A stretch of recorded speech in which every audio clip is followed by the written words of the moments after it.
사무엘하 12장 25절 말씀을 힘차게 샤우팅합니다. 시작. 선지자 나단을 보매 그의 이름을 여디디아라 하시니 이는 여호와께서 사랑하셨기 때문이더라. 선지자 나단을 보내 그의 이름을 여디디아라 하시니 이는 여호와께서 사랑하셨기 때문이더라. 선지자 나단을 보내 그의 이름을 여디디아라 하시니 이는 여호와께서 사랑하셨기 때문이더라. 사무엘하 12장 25절 말씀. 아멘. 자, 오늘 함께 읽은 귀한 말씀을 가지고 하나님의 응답은 평안입니다. 하나님의 응답은 평안입니다. 라는 제목으로 하나님 말씀 함께 나누겠습니다. 자, 사람들은 평안하게 살기를 원합니다. 그런데 많은 사람들이 생각하기를 어떤 문제가 사라지면, 어떤 나를 힘들게 하는 그 사람만 없으면 그러면 평안이 올 것이라고 그렇게 생각을 합니다. 그런데 성경이 말하는 평안은 환경의 변화보다, 그러니까 환경이 내가 원하는 대로 바뀌거나 아니면 그 사람이 없으면 평안을 준다라고 성경은 얘기하지 않고, 참된 평안은 하나님과 관계 회복에서부터 시작된다, 그렇게 얘기해요. 예, 다시요. 내가 살기 좋고 먹을 게 풍부하고 그냥 나를 힘들게 하는 사람이 없고 내 주변에 좋은 일만 있고 하면, 그러면 그게 평안한 게 아니라 성경이 말하는 평안은 하나님과의 관계가 평안한 거, 그걸 이야기한단 말이죠. 네. 하나님과의 관계 평안하세요? 네. 거기서부터 평안이 시작한다, 그렇게 얘기한단 말이죠. 그래서 죄로 인해 깨진 관계가 회복이 될 때 비로소 마음에 평안이 찾아오고 하나님의 약속을 신뢰하게 되고 미래의 두려움도 사라지는데, 제가 이제 목회하면서 느끼는 게, 하나님이 이렇게 응답이 올 때, 응답이 뭔가 이렇게 내 안에서 꿈틀거리고 하나님이 역사해 주실 때 찾아오는 것은 제 마음에 먼저 뭐가 찾아오냐면 평안이 찾아오더라고요. 평안이 찾아오면 그게 응답이 되더라고요. 네. 그래서 여러분, 이게 뭔가 막 좋은 일이 있는 것 같고 막 돈도 생기는 것 같고 뭐 엄청난 일들이 일어날 것 같은데 내 마음에 막 불안하고 요동치고 막 그러면 거기서는 더 하나님께 기도하라는 사인인 거예요. 네. 내 마음 평안이 올 때까지. 그러니까 여러분, 내 마음에 평안이 올 때까지 기도하셔야 돼요. 네. 그래서 오늘 본문에서도 하나님이 진짜 원하시는 응답이 무엇인가를 좀 우리가 봤으면 좋겠는데요. 자, 오늘 본문은 다윗이 밧세바를 범하고 우리아를 죽인 죄를 통해서 하나님이 그것을 징계하시는 내용이 나왔어요. 징계하시잖아요. 세 가지 징계를 이렇게 하시게 되는데, 그 징계를 경험한 후에 좀 시간이 지났어요. 그리고 난 다음에 다시 평안을 회복하게 하시는 그 내용을 통해서 하나님이 평안을 주시는 게 어떤 평안인가, 그걸 우리가 어떻게 경험해야 되는가, 그것을 오늘 본문에서 보여준단 말이에요. 자, 그러면 그 평안을 누리기 위해서 그 첫 번째는 뭐냐면 진정한 회개와 하나님의 용서가 만나야 돼요. 진정한 회개와 하나님의 용서가 만나야 된다라는 거죠. 자, 우리는 어제 다윗의 죄로 인해서 밧세바 사이에 낳은 첫 번째 아들, 그 아들을 잃어버리는, 그러니까 죽게 되는 아픔을 겪게 됩니다. 그런데 이 다윗은 너무나 이 아픈 이 징계 이후에, 자, 여러분 보세요. 내 가정에, 내 인생에 너무나 슬프고 고통스러운 일이 일어나요. 아니, 여러분, 가족 중에 사랑하는 자녀가 죽는 것처럼 고통스러운 게 어디 있어요? 그걸 경험하신 분도 계실 수 있겠지만 저는 진짜 괴로울 것 같아요. 가족 중에 누가 죽으면 너무나 힘들 것 같아요. 그러면 대부분 하나님을 원망하거나, 뭐 이게 뭐야, 내가 이렇게 헌신했는데 이런 일이 나한테 왜 있어, 그러면서 하나님과 멀어진단 말이에요. 그런데 오늘 다윗에게 있어서 정말 이게 대단한 것은, 그런 아픔의 징계 이후에 다윗이 하나님과 멀어지는 게 아니라 그럼에도 불구하고 하나님께 가까이 나간다는 거예요. 이게 참 귀한 거예요. 인생에 너무나 슬프고 아픈 일들을 경험했는데도 하나님께 가까이 나간다. 그래서 다윗이 영적으로 깨어나서 다시 하나님과의 관계가 회복되었다는 것이고, 그 하나님과의 관계가 회복이 되니까 사람들과의 관계도 회복이 되는 거예요. 자, 그래서 다윗은요 밧세바를 위로하고 둘 사이에 다시 관계가 좋아지니까 하나님의 아들을 주는데 그 아들이 누구예요? 솔로몬이에요. 그게 사인인 거예요. 하나님과 관계가 회복이 되고 사람과의 관계가 회복이 됐다라는 그 사인으로 솔로몬을 선물로 주시는 거예요. 24절 같이 있습니다. 24절 다 같이 시작. 다윗이 그의 아내 밧세바를 위로하고 그에게 들어가 그와 동침하였더니 그가 아들 낳음에 그의 이름을 솔로몬이라 하니라. 여호와께서 그를 사랑하사. 이렇게 돼 있죠. 그래서 하나님과의 관계가, 이 관계가 계속 멀어지거나 끊어진 것이 아니라 다윗은 힘든 그 징계를 받으면서도 그 고난 가운데 있으면서도 하나님 앞에 가까이 나아갔다. 하나님과 관계가 회복이 되니까 가족과의 관계도 회복이 되더라 라는 것을 우리가 보게 되는 거죠. 그래서 징계를 받았다고 해서 여러분 우울해하거나 뒤로 후퇴하지 말고 하나님께 모든 걸 맡기고 더 가까이 하나님께 나가셔야 돼요. 가족 안에 슬픈 일이 있더라도, 힘든 일이 있더라도, 응답이 더디더라도, 징계를 받더라도 하나님 앞에 더 가까이 나아가시기를 바랍니다. 그래서 이 나단 선지자를 통해서 이제 사인을 받는데 25절에 보니까 솔로몬이라고 했지만 나단 선지자가 하나님을 통해서 이름을 지어줄 때는 뭐라고 그랬냐면 여디디아라 하시니. 오늘 샤우팅한 말씀이죠. 한번 같이 읽어봅니다. 시작. 선지자 나단을 보내 그의 이름을 여디디아라 하시니 이는 여호와께서 사랑하셨기 때문이더라. 네. 그 가정을 다윗을 사랑했다. 그 사인으로 솔로몬을 낳았다. 솔로몬을 이름 졌지만 하나님께서는 뭐라고 불렀느냐? 여디디아라 불렀다. 그 얘기예요. 그러면 솔로몬 이름이 두 개네요. 그렇죠? 사람들이 불렀을 때는 솔로몬이지만 하나님이 부르는 이름은 뭐예요? 여디디아라 이렇게 불렀다는 얘기죠. 그래서 하나님께서 주시는 평안은 죄를 덮어버리는 데서 오는 것이 아니라 징계를 통과한 진정한 회개가 있어야 되고, 그리고 하나님의 용서하심이 이렇게 두 개가 딱 만날 때 그때 내 마음에 평안이 찾아오는 거예요. 그래서 여러분 이거를 신약 성경에서 잘 보여준 게 누가복음 15장에 나오는 탕자 이야기잖아요. 둘째 아들이 아버지의 재산을 다 가지고 나가잖아요. 그 얘기는 뭔지 아세요? 저는 이제 아버지와의 관계를 끊겠습니다. 그 얘기예요. 이게 아버지 재산을 물려줄 때는 대부분 두 가지 이유인데 그 첫 번째 이유가 뭐냐면 아버지가 죽었을 때 재산을 자녀들에게 준단 말이에요. 그러면은 그 재산을 달라고 해서 나갔다는 얘기는 뭐예요? 나는 아버지 당신은 나에게 있어서 죽은 존재입니다. 그렇게 생각하고 아버지 재산을 가지고 나간 거란 말이에요. 그럼 관계가 끝난 거죠? 근데 관계가 끝났는데 허랑방탕하게 그거 다 쓰고 거짓골이 돼가지고 징계를 받죠.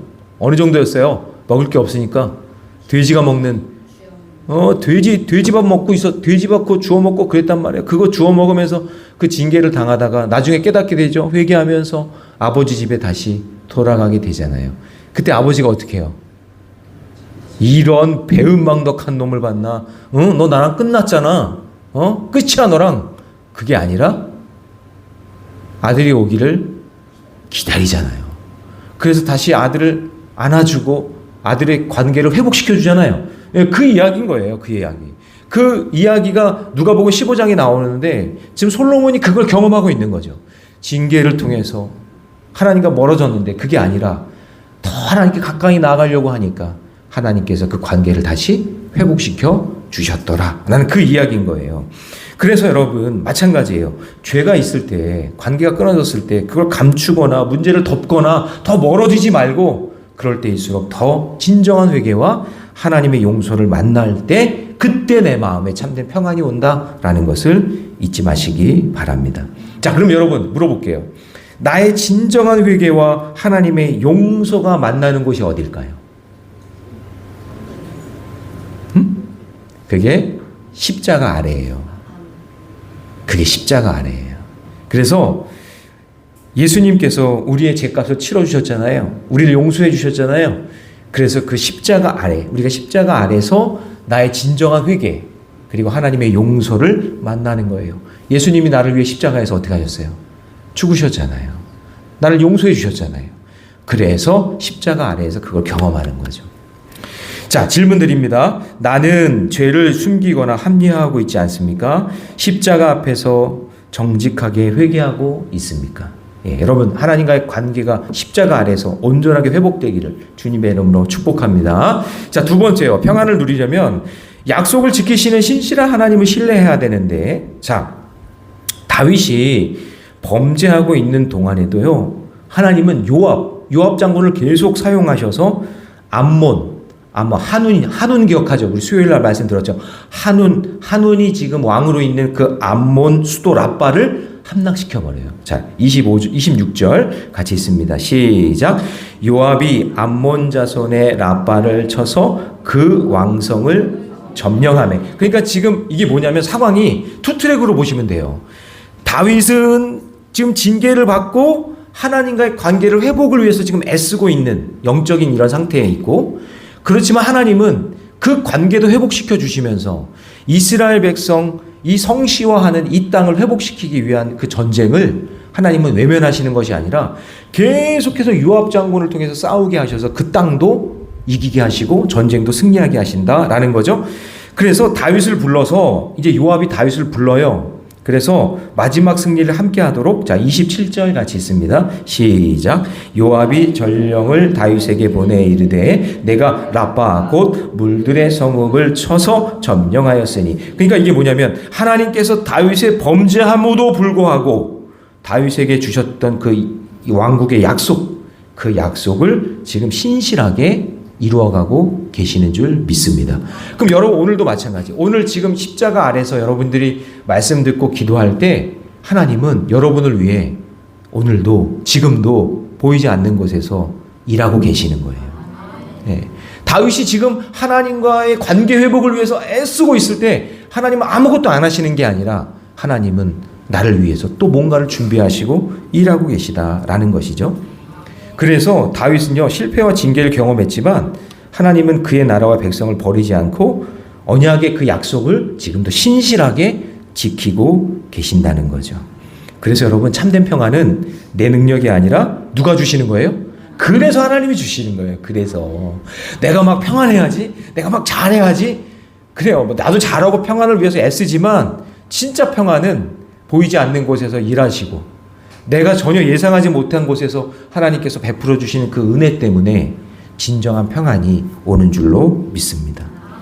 여러분, 아브라함이 하나님의 그 약속을 기다리지 못하고 그냥 끝까지 기다렸으면 되잖아요. 근데 또 중간에 또 막 아내를 누이라고 속이고, 그리고 누구예요? 아내의 몸종이었던 하갈과 참지 못해가지고 또 아내 말에 또 속아가지고 이거 기다려봤자 소용없으니까 그냥 하갈이랑 동침하라고 그래가지고 이스마엘 낳고 막 그러잖아요.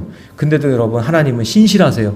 하나님은 그 약속 꼭 붙잡고 이삭이라는 아들을 약속으로 주신다라는 거죠. 그러니까 하나님은 신실하세요. 그러므로 여러분, 우리의 인생의 길도 막막할지 모르겠지만 끝까지 여러분 하나님 말씀 붙잡고 가셔야 돼요. 하나님은 지금도 일하고 계시다. 잊지 마시기 바랍니다. 자, 적용 질문 드립니다. 나는 현재 어려운 상황보다 하나님의 약속을 더 크게 바라보고 있습니까? 눈에 보이는 현실 때문에 하나님의 신실하심을 의심하고 있지 않습니까? 여러분, 의심하지 마십시오. 하나님은 변함없이 오늘 나를 위해 일하고 계시고 참된 평안을 주실 줄 믿습니다. 자, 그 다음에 세 번째요. 참된 평안을 누리려면, 자, 이제 이 부분이 이제 또 중요한데요. 나의 자랑과 공로를 멀리 해야 돼요. 자, 아까 제가 처음에도 얘기했지만 평안을 누가 주시는 거예요? 하나님이 주시는 거랬죠. 그리고 진짜 응답은 마음에 평안이 왔을 때 응답이라고 그랬어요. 자, 다윗이 랍바를, 그러니까 그 암몬 땅, 그 랍바가 수도예요. 그 암몬 땅 랍바를 최종적으로 함락하고 큰 승리를 거두는데, 자, 29절을 보니까 다윗이 모든 군사를 모아 랍바로 가서 그곳을 쳐서 점령하고 이렇게 돼 있죠. 근데 이 승리가 다윗의 공로가 아니에요. 요압이, 사실 인간적으로 보면 요압이 가서 전부 다 싸워 이겨놓고 마지막 승리의 기쁨을 다윗에게 돌리려고 다윗을 오라고 한 거예요. 그럼 하나님께서 다윗의 범죄와 징계 이후에도 다윗을 회복시키고 승리하게 해주셨기 때문에 모든 공로를, 모든 승리의 기쁨을 누구에게 돌려야 되는 거예요? 그렇죠. 하나님이 다 하신 거거든요. 하나님이 약속으로 다 이렇게 이루어 주신 거거든요. 그런데 여기서 이제 아쉬운 점이 다윗은 지금 징계 중에도 하나님이 일하셔서 승리를 주셨는데 암몬 전쟁에서 승리한 요압도 그렇고 다윗도 그렇고 하나님께 영광을 돌린다는 표현이 하나도 안 나와요. 오늘 본문에서. 자, 한번 볼까요? 30절 31절을 한번 천천히 한번 읽어봐요. 다 같이 시작. 그 왕의 머리에서 보석 박힌 왕관을 가져오니 그 중량이 금 1달란트라. 다윗이 자기 머리에 쓰니라. 다윗이 또 그 성읍에서 노력한 물건을 무수히 내오고 그 안에 있는 백성들을 끌어내어 톱질과 썰해질과 철도끼질과 벽돌구이를 그들에게 하게 하니라. 암몬 자손의 모든 성읍을 이와 같이 하고 다윗과 모든 백성이 예루살렘으로 돌아가니라. 자, 여러분, 요 본문을 한 두 가지 견해로 해석을 해요. 첫 번째는 뭐냐? 하나님과 관계가 회복되니까 이렇게 하나님이 복을 많이 주신다. 다시 관계가 회복이 되니까 복 받은 걸로 해석하는 그런 견해도 있어요. 그런데 저는 이 부분에서 좀 조심하자고요. 우리가 생각을 잘해야 된다는 거예요. 여러분, 여기 금 1달란트면은요 한 34kg예요. 왕관이. 그거를 다윗이 머리에 썼대요. 여러분, 이거 뭐 역사 그 기록에 보면 왕들이 목 디스크가 많았대요. 그 왕관 그 무거운 거를 그냥 그렇게 뒤집어 쓰고 있으니까 얼마나 그거 목에 그 무리가 가겠어요. 근데 다윗이 아니 자기 왕관도 있는데 왜 암몬 그 왕관을 왜 자기가 쓰냐고요. 하나님께 영광을 돌렸어야지. 그 노력한 물건에 대해서 무수히 막 내오라 그러고 그리고 백성들을 거기 있는 백성들 끌어내서 이거 시키고 저거 시키고 했다는 그런 모습을 본단 말이죠. 여러분 절단해 봅시다. 평안할 때 조심하자. 네, 조심하자. 순간 이겼다고 자기 공로를 내세울 때가 있단 말이에요. 내가 이렇게 해가지고 내가 이렇게 했다고 하면서 그 왕관을 자기가 뒤집어 쓰려고 하는 그런 모습들이 드러난단 말이죠. 그러면 여러분 다시 평안을 뺏기는 거예요. 그러므로 여러분, 전 이 본문에서 참된 평안은 하나님이 주시는 것이기 때문에 자신의 업적을 거기에다가 조금이라도 붙이지 말자고요. 조금이라도 자기 공로나 자기 노력이라고 그렇게 얘기하지 말자는 거예요. 무조건 다, 전부 다 하나님께 영광을 돌려야 되는 거예요. 다윗이 가는 곳마다 하나님이 이기게 하신다고 했잖아요. 누가 이기게 하신다는 거예요, 그건? 하나님이 이기게 하신다고 했으니까. 그래서 사사기에 이런 상황이 하나가 있어요, 예화가. 뭐냐면, 기드온이 32,000명과 함께 싸우려고 했을 때, 하나님께서, 야, 그럼 너 수적으로 네가 싸워서 이긴 거에 되니까, 그거 그렇게 많이 필요 없어. 해서 몇 명만 싸워요? 300명하고만 싸우잖아요. 그래서 300명하고 미디안 싸워서 이기게 하신 그 이유가 뭐냐면, 네가 잘나서 싸운 게 아니라 내가 이 전쟁에서 이기게 하셨다라는 걸 그걸 보여주기 위해서 그렇게 300명이랑 싸운 거잖아요. 자랑하지 못하게 하려고. 자기 공로 못 세우게 하려고. 그런데 나중에 기드온이 막 칭찬을 받잖아요. 사람들에게. 기드온 막 그러면서 막 칭찬을 하니까 시간이 지나면서 기드온이요. 왕이 되고 싶어서 금으로 에봇을 만들어. 제사장이 입은 에봇을 만들어 가지고 에봇은 어디에 있어야 돼요? 성전에 있어야 되잖아. 근데 그거를 자기 집에다가 모셔놨어요. 그게 나중에 우상이 되는 빌미가 되는 거예요. 금 왕관, 금 에봇, 뭔가 공통점이 있지 않아요? 자기가 누리려고 하고 자기 공로 내세우려고 하고 그 권력의 유혹에 빠져버린 거예요. 그래서 나중에 어떻게 되냐면 기드온이 실컷 누리다가 기드온이 죽자마자 그 아들들이 어떻게 해요? 아들들이 서로 왕이 되려고 막 그러겠죠. 그래서 아비멜렉이 그 자기 형제 70명을 한 곳에서 다 죽여버리잖아요. 자기가 왕이 되려고. 그러니까 자기가 그거를 기드온이 끝까지 그 공로를 하나님께 영광 돌리고 참된 평안을 누리면서 살았어야 되는데 그거를 놓쳐버리고 자기가 왕관 뒤집어 쓰고 자기가 에봇 금으로 만든 거 그렇게 입어버리고 그렇게 자기 공로로 해버리니까 나중에 후대가 평안하지 않은 거예요. 그래서 저는 이 부분에서 이 부분을 다르게 해석하는 사람들도 있겠지만 저는 이 부분에서 우리가 오늘 깨달아야 될 게 뭐냐면 절대로 참된 평안을 누렸다고 내 공로로 세우면 안 돼요. 항상 겸손하게 믿음의 길 걸어가시기 바랍니다. 우리의 성공도 하나님께서 허락하신 은혜의 결과잖아요. 그렇다고 한다면 하나님의 은혜를 깨달은 사람은 자기의 업적보다 자기의 영광을 더 크게 말하지 않아요. 늘 겸손해요. 하나님께 모든 걸 올려드리는 거예요. 다 하나님이 하셨습니다. 하나님이 이루어 주셨습니다. 그러셔야 돼요. 그것이 지혜예요. 그게 참된 평안을 누리는 거예요. 여러분 공로 여러분이 누리지 말고 하나님께 올리시기를. 그러면 하나님이 더 주세요. 그럼 우리는 더 겸손하게 그런 역사가 일어나기를 주님의 이름으로 축원합니다. 적용 질문 드립니다. 나는 지금 누리고 있는 성공과 열매를 하나님의 은혜로 인정하고 있습니까? 혹시 나의 은혜와 노력만을 자랑하며 하나님의 은혜를 잊고 있지는 않습니까? 여러분 하나님의 은혜 항상 기억하면서 참된 평안을 누리시기를 주님의 이름으로 축복합니다. 기도하겠습니다. 사랑의 하나님, 주님의 은혜 감사합니다. 우리에게 참된 평안을 주시는 은혜, 그 은혜를 늘 누리며 살게 해 주옵소서. 죄를 숨기지 않고 주님 앞에 정직하게 회개하는 믿음을 허락해 주시고 용서하시는 그 하나님의 사랑, 그 십자가 아래에서 날마다 경험하며 살게 해 주옵소서. 어려운 상황 속에서도 약속을 지키시는 신실하신 하나님, 지금도 나는 힘들고 눈물 흘리는 이 순간에도 하나님은 일하고 계심을 믿습니다. 모든 영광을 하나님께 올려드리게 하여 주시고 작은 것 하나도 나의 공로로 삼지 않도록 늘 겸손케 하여 주옵소서. 몸이 연약한 지체들을 기억해 주셔서 과금미 권사, 김익자 권사, 최일중 성도, 김희미 권사님, 한혜주 성도, 그리고 수술을 기다리고 있는 이민자 권사님, 화공림 권사님, 김근순 권사님 기억하여 주셔서 온전하게 회복시켜 주시고 하나님 살아계심을 그 온몸과 삶으로 증거하는 삶이 되게 해 주옵소서. 이 모든 말씀 우리 주 예수님의 이름으로 기도하옵나이다. 아멘.